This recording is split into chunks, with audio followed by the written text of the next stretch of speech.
Welcome. I'm Doug Morgan, and you're listening to Uncommon Sense, where we hunt for the truth in the topics you're not supposed to talk about, Christianity and politics.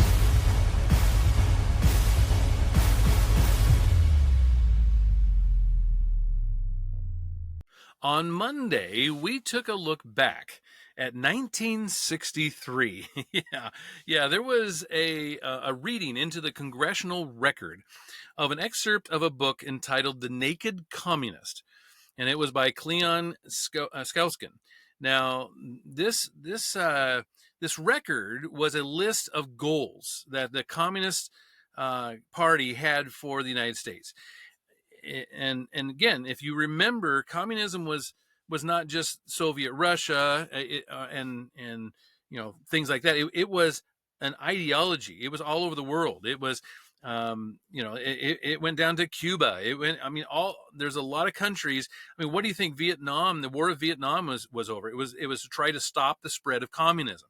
What do you think the war in Korea was over? Same type of thing. It was to stop the spread of communism. So there was a time when this was a really big deal because of the number of countries that were going communist. And when I say communism, you may say, well, yeah, communism. Yeah, you're old. We don't have to worry about communism anymore. Well, I don't know. I think you're incorrect if that's what you think. And because, what is communism? Communism is Marxism. And Marxism was a theory by Karl Marx and also Friedrich Engels. And from their writings came out communism and really socialism as well. Socialism is just kind of like communism light. And we see a lot of people who are socialists, even in America today, who claim to be socialists and are very proud about it. And espouse socialist and communist ideas. So what we wanted to do is we wanted to take a look at this congressional record that was made, and then go and say, okay, well, hey, what about this list actually came true? Because again, it was written in 1963, and if there were things that did come true, then what came true and how did it come true? Or are there things that maybe came true and now they're going back the other way? I mean, I just thought this is going to be a really neat exercise, because we know, communism is all about government. It's all about that government is your savior. It is central to your life. It is central to your society. It is central to your culture, and everything has to go through the government.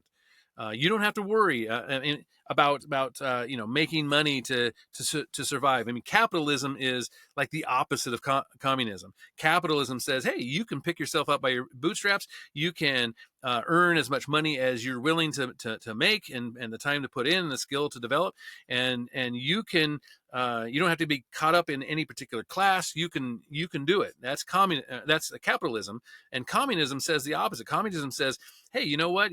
You're an oppressed person, and you're oppressed by this, these oppressors, whoever they name. And then we need to have this revolution. We need to take over. And that's why you see, like the USSR and stuff. It was a fist in the air. We want revolution. That was their symbol. We want to take over these oppressors, and we want to be able to then, make everyone equal, right? And of course, it never works that way, but that's what they portray. And by making everyone equal, by making the government the centralization of your life, then all you have to do is just sit back and you don't have to worry about eating. We will feed you. Just stand in our bread line. You don't have to worry about working because we'll give you a job. May just simply be sitting there and watching a light bulb go out or whatever, but hey, well, you've got a job. And like I say, the Soviet Russia, you got to keep 10% of what you made. Taxes were at 90%. But hey, you didn't have to worry about anything, right? We'll tell you when you can own a car, and if you can own a car, and what car you have to own. All these different things. This is, and again, it definitely goes against the Bible. The Bible tells us that we are individuals and we make our own choices. We have free will and this type of thing. Communism does not like that at all. In fact, that's why communism hates Christianity and hates the Bible. They love that the social Christianity because it has nothing to do with God. So like I say, when you look down through history, communism has been very bad. It has killed the most people in history, 100 million people that by best estimate.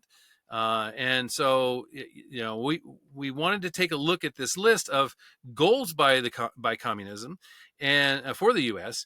and see where it had gone and where it hasn't gone. So let's do that. We got through the first 13. And we came to this number 14, and it says, continue giving Russia access to the U.S. Patent Office. Well, that's an interesting one. In fact, I didn't know, I have to be honest with you here, I did not know that Russia had access to the U.S. Patent Office. In 1963, it says, continue giving Russia access to the U.S. Patent Office. So they had it back in 1963. In fact, what I found out was the USPTO, which is the U.S. Patent Office, basically, formally ended its engagement with Rospatent, which is the Eurasian Patent Organization, and the Belarus Patent Office, which is another one from over there, on March 22nd of 2022. That's what I said. March 22nd of 2022. That's when we ended our agreement to allow Russia access to our U.S. patents.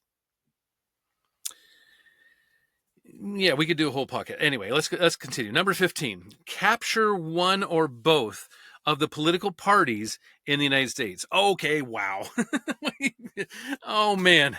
Let's spend just a little bit of time here, can we? On this one. Capture one or both of the political parties in the United States. Can you say the Democratic Party?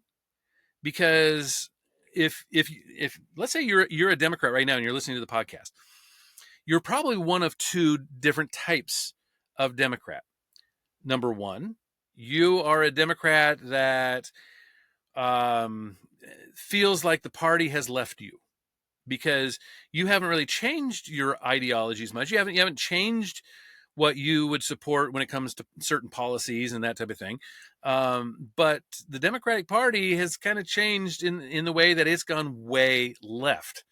Okay, it has gone very liberal, very progressive, and is no longer the party for people in the middle. No longer for people that were part of the party that, at one time best represented what they believed, but really doesn't anymore, and will chastise you if you don't believe the way that they believe now. Or you're the other type, and you're part of that very extreme left that is really wanting to pull the party even further left. And there's been some good and some bad that's happened because of that swerve to the left. Again, that's a whole nother podcast, but let me illustrate what I'm talking about when it comes to the Communist Party taking over the Democratic Party. Okay. The name Zoran Mamdani, does Zoran Mamdani, does it ring any bells? Yes, Mamdani is probably the next mayor of New York City.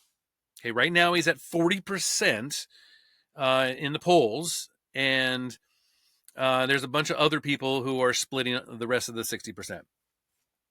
None of those people are wanting to get out, even though Donald Trump has asked them to get out and has said, hey, I'll give you this position over here, whatever, if you do. They're saying, nope, we're not going to do it. And so it definitely looks like Mamdani is going to be the next mayor of New York. Now, what are the issues that Zoran Mamdani, what is the issues that he is campaigning on? Well, number one, affordability. He has said that he wants government-run grocery stores in the city of New York. We know that that's an absolute failure. That when you take out capitalism, when you take out the private sector, then it's going to fail. When government runs something rather than the private sector running something, it never runs better than the private sector can run it. I challenge you to find any government run program, organization that runs better than the private sector can do it. To fund his affordability initiatives, he wants to have these grocery stores, and it's just not going to work. It's been tried before. Kansas City, other areas, we've gotten into this, and we've talked about it, and they don't work. They close up.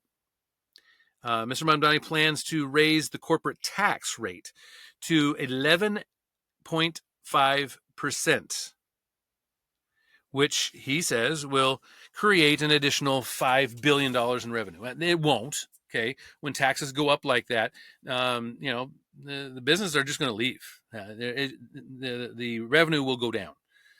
He also plans to charge the wealthiest 1% of New Yorkers a flat 2% tax. It's like a wealthy tax, right?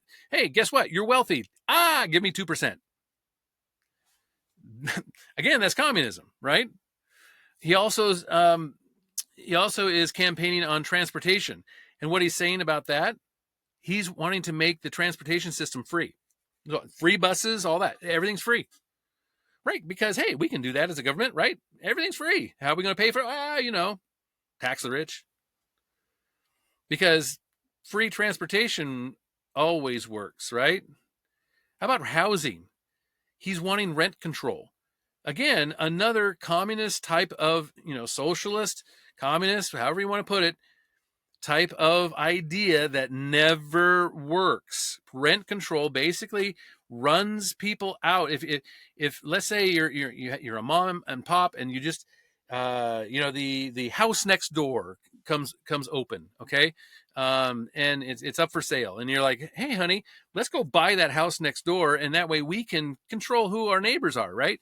We can we can use our savings, and we can buy this place, and we can obviously get a mortgage out, and the renters will come in, and we can we can have a rental here. Well, rent control basically says, okay, yeah, but we can tell you what to charge for rent, and whether or not that rent is, we'll even pay the mortgage. Oh, we don't care. We're the government. We are controlling what you can charge for rent. It's called rent control, and that's what he is running his campaign on. He actually lives in a rent-controlled house or condo, whatever it is. Immigration. He believes open borders and is a good thing, and he opposes ICE. So he said, "Hey, ICE, don't step into New York. We don't want you. We don't want your help. We don't like you." He's completely against it. Okay, he wants open borders. That is communism. Close borders for communism in order to keep people in, because that's eventually what you have to do. But anyway, that's a whole other issue. All right. Free childcare is his running thing, right? He's campaigning on it. Free childcare. Of course, it's just free, right? Nobody has to pay for that. Money just grows on trees. He also is, when it comes to the Israel and Hamas war, his call is for what Israel is doing in that war is an apartheid and a genocide. He won't condemn the global intifada. I mean, it's, again, we've talked about this. He is definitely very much against Israel. He's anti-Semitic, and it's part of that hate thing that has to come from the Communist Party. Public safety is another thing that he's campaigning on. Defund the police and oppose the National Guard. Okay, these are things that he's campaigning on. These are things he's saying he believes. Okay, and And you may and you may say, well, why don't we care about this guy? Well, because he's he's the Democratic Party representative. He's the guy that in the primary the Democrats said, this is the guy we want. He's the guy that you can look to and say, he's the Democrat. He's part of the Democratic Party. And you may say, well, okay, it's just one guy, right? Just one. No. You can look at other party leaders like AOC or Bernie Sanders, and they all espouse to communist principles and ideology. In fact, I mean, Bernie Sanders, I mean, he honeymooned in Soviet Russia. Okay, I mean, he's a communist. Okay, there's just no two ways around it. All right, we need to be moving along. Safe to say, the Communist Party has taken over the Democratic Party. Use technical decisions, this is number 16, of the courts to weaken basic American institutions by claiming their activities violate civil rights. So Lawfare's Trump administration litigation tracker, because what this is talking about is using the court system to try to get their way or oppose things that they don't like and things like that. And when you look up Lawfare's Trump administration litigation tracker, as of the 8th of this month, so we're talking about September 8th of 2025, there has been a documented 438 lawsuits against Trump or the Trump administration this year. Okay, so and the year's not done yet. Okay, we're just talking about basically the first 9 months. 438 lawsuits.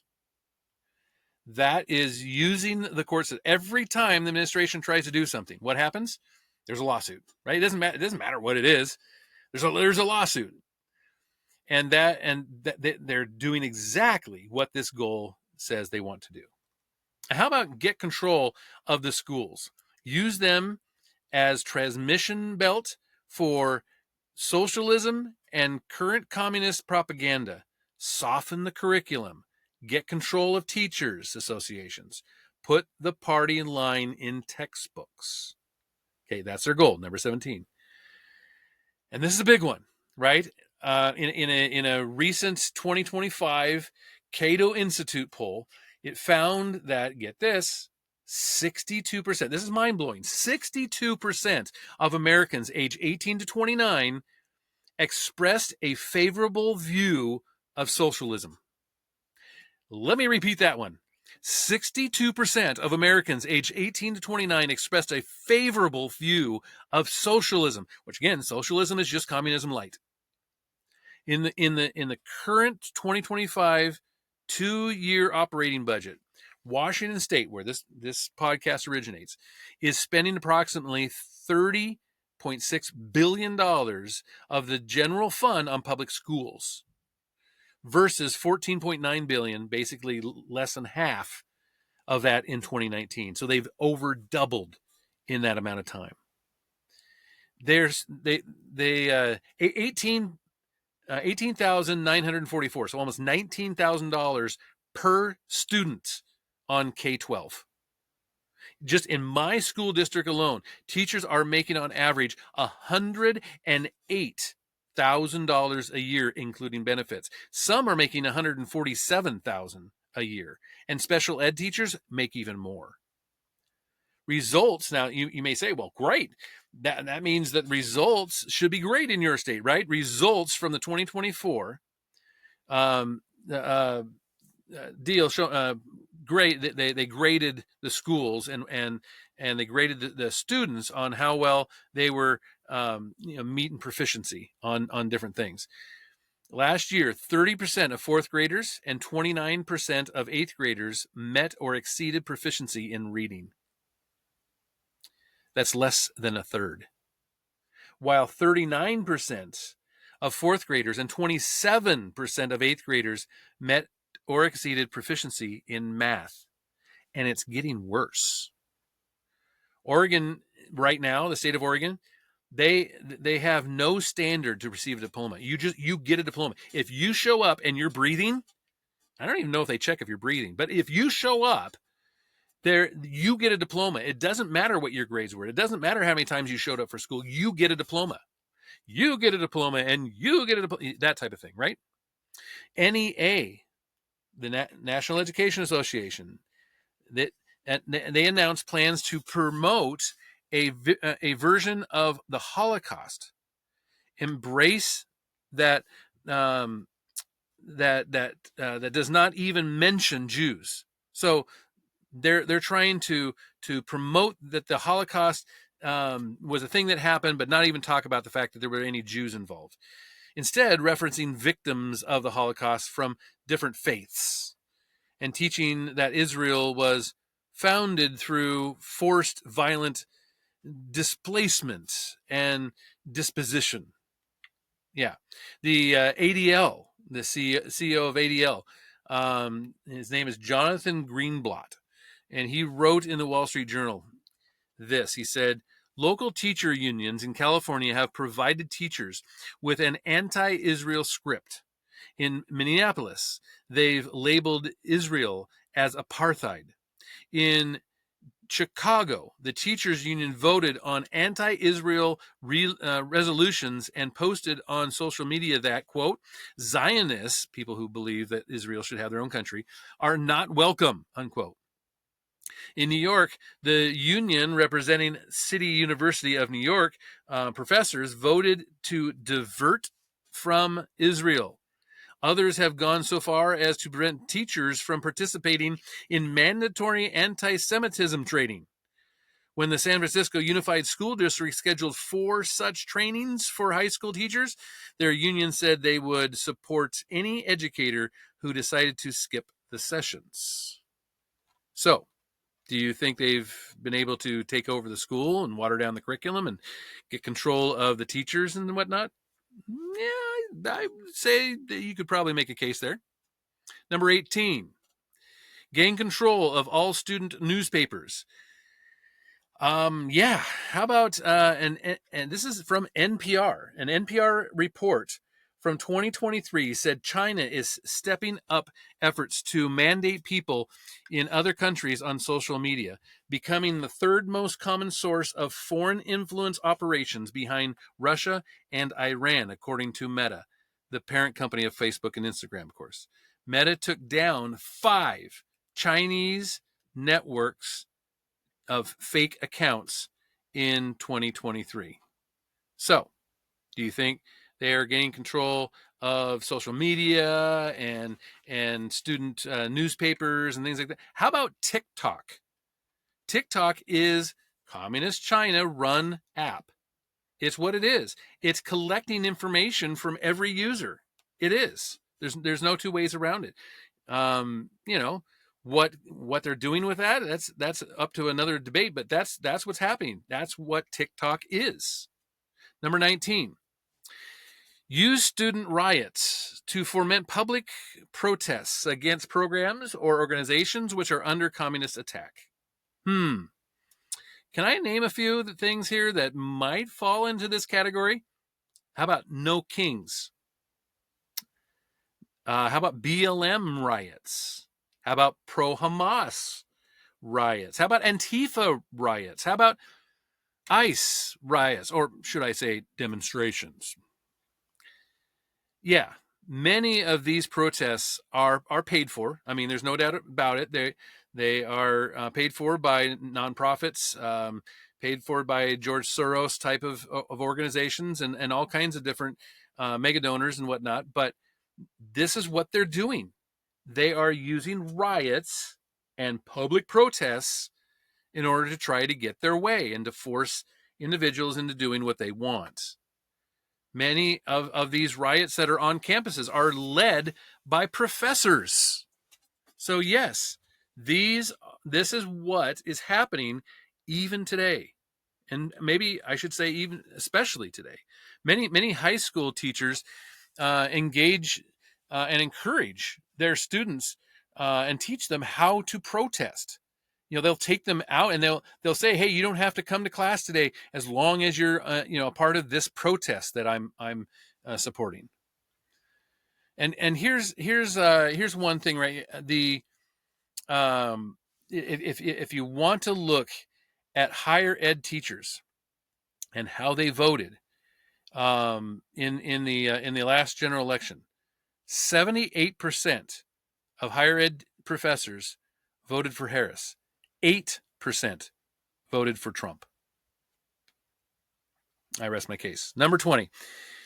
Infiltrate the press. Get control of book review assignments, editorial writings, policy making positions. Again, the press is a little different than it was back in 1963. But hey, let's take a look at what we have now. Only 3.4% of U.S. journalists are Republicans. Yep, that's what I said. Only 3.4% of U.S. journalists are Republicans. A recent analysis of the Media Research Center has revealed that 92% of the major network media coverage of President Donald Trump during his first 100 days in office was negative. That's 92% was negative.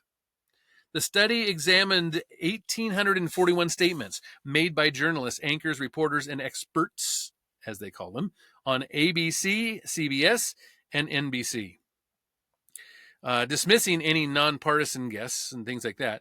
The report, which analyzed 899 stories aired during evening news broadcasts from January 20th to April 9th, highlighted that 1,692 of the statements were negative. The report also noted a stark contrast in media coverage between the Trump and the Biden presidencies. You may say, well, he's the president. They're always going to do negative stories. Nope, that is not correct. Coverage of President Joe Biden was 59% positive. So almost 2/3 was positive, even though he didn't know what he was doing. Anyway. All right. Number 21, gain control of key positions in radio, TV, and motion pictures. Did you know that Disney lost $1.4 billion with a B dollars in 2023 in the theaters? And almost everything failed that they came out with. In fact, Snow White lost $115 million, which is, of course, better than some that have lost over $300 million. All right. Number 22. And I move on because I don't think I need to make any more case about the fact that communism and its ideology has penetrated into motion pictures and TV and radio and that type of thing. We can talk about that if you want to talk about that. That's a no-brainer. Number 22, continue discrediting American culture by degrading all forms of artistic expression.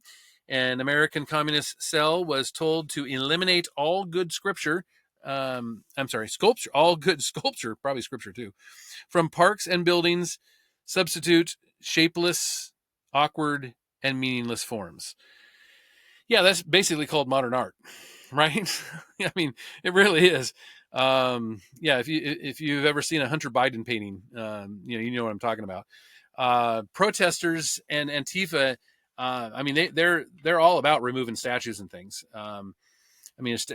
Statues have come down in the last 5-10 years. I mean, so many of them. One in Portland, it was of an elk, and Antifa took it down. I mean, I don't know what the elk ever did to communists, but must have been something. Must have been a nice statue. It was. I've seen it. Anyway, number 23. Control art critics and directors of art museums. Our plan is to promote ugliness, repulsive, and meaningless art. So this kind of goes along with it. Says that a piece of conceptual art consists of a simple banana. Have you seen this one? It was just simply a banana, and it was duct taped to the wall. Gray duct taped to the wall. Guess how much this thing sold for? It sold for $6.2 million at Sotheby's auction. So do you think that, they've infiltrated into that area a little bit, maybe? Yeah, I think maybe maybe. All right, number 24. Eliminate all laws governing obscenity by calling them censorship and a violation of free speech and free press. Yeah, this is a good one. State level laws requiring age verification to access adult content, which are spreading to more states and have been upheld by the Supreme Court. And a new federal law, actually, called the Take It Down Act, that combats non-consensual images, intimate images, including deep fake pornography. So yeah, I think there was a lot that went along with you. Hey, you can't ban anything. There's nothing that you can do because of free speech and that type of stuff. And again, there's some merit. I'm a big free speech guy, right? You know that if you listen to the podcast. But in this case, there's some things that need to be done in order to protect from things like deep fake and pornography and that type of stuff. You don't want your daughter, spread out on a social media site or whatever website, and it's not really her, but it looks like it because they've made it that way. But anyway, that's a whole nother podcast. And lastly, let's take a look at this one here. Break down cultural standards of morality by promoting pornography and obscenity in books, magazines, motion pictures, TV, radio, that type of thing. Well, I mean, this is an easy one. With the increase of streaming, which of course wasn't a thing back in 1963, but with streaming and that type of stuff happening now, obscenity has definitely increased. There's no doubt about it. The web and whatnot, internet is proliferated with it, and also I would say with the LGBTQ plus stuff that's come out. This is something that falls right into this category here at number 25. So anyway, let's continue tomorrow, and let's see if how many we can cover and see what's actually happening today that was goals of the Communist Party back in 1963. I would love to hear from you on it, what you thought so far. Of course, you can always do that at uncommonsensepodcast.com. Thank you very much for listening. This podcast is a production of Morganite Communications.